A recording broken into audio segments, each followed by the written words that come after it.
চাইলে বন্ধুরা, পশ্চিমবঙ্গ সরকার এমপ্লয়মেন্ট ব্যাংকের মাধ্যমে যুবশ্রী ভাতা দিয়ে থাকে।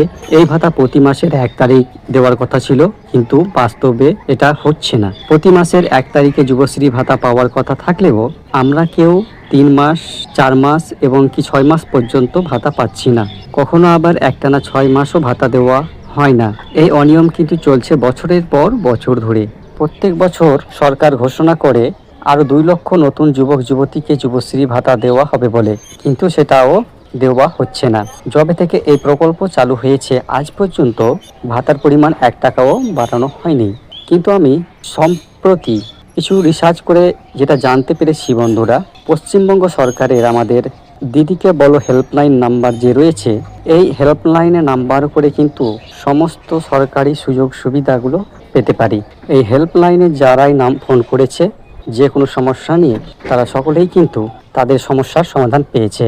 আমি নিজে এই নাম্বারে ফোন করে কথা বলেছি এবং বুঝতে পেরেছি যদি আমরা সকলে মিলে যে সমস্ত ছেলেমেয়ে এমপ্লয়মেন্ট ব্যাংকের নাম নথিভুক্ত করে যুবশ্রী ভাতা পায়, তারা সবাই এই নাম্বারে ফোন করি, তাহলে সরকার বাধ্য হবে আমাদের দাবি মানতে।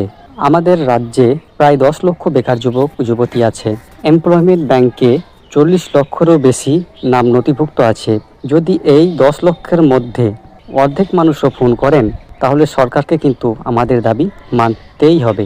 এই নাম্বারে ফোন করে আমাদের যে দাবি সেগুলো হচ্ছে, যুবশ্রী ভাতার টাকা প্রতি মাসের 1 তারিখেই দিতে হবে, ভাতার পরিমাণ বাড়াতে হবে, 6 মাস পর পর যে আমাদের অ্যানেক্সার 3 ফর্মটি সাবমিট করতে হয়, এই সাবমিট করা ঝামেলা বন্ধ করতে হবে এবং এমপ্লয়মেন্ট ব্যাংকের মাধ্যমে চাকরির সুযোগও বাড়াতে হবে।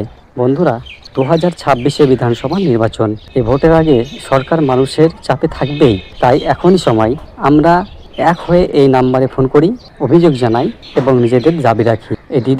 এই দিদিকে বলো প্রকল্পে ফোন করে যদি আমরা সোচ্চার হই, নিশ্চয়ই সরকার আমাদের কথা শুনবে।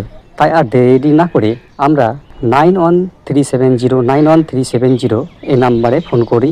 ভিডিওটি শেয়ার করুন এবং আপনার বন্ধুদের সঙ্গে আলোচনা করে সবাই মিলে এই নাম্বারে ফোন করুন। সবাই মিলে আওয়াজ তুলুন আমাদের ন্যায্য দাবি আদায়ের জন্য। আমাদের প্রত্যেকের একটা ফোন বদলে দিতে পারে আমাদের যুবশ্রী ভাতার ভবিষ্যৎ। ধন্যবাদ।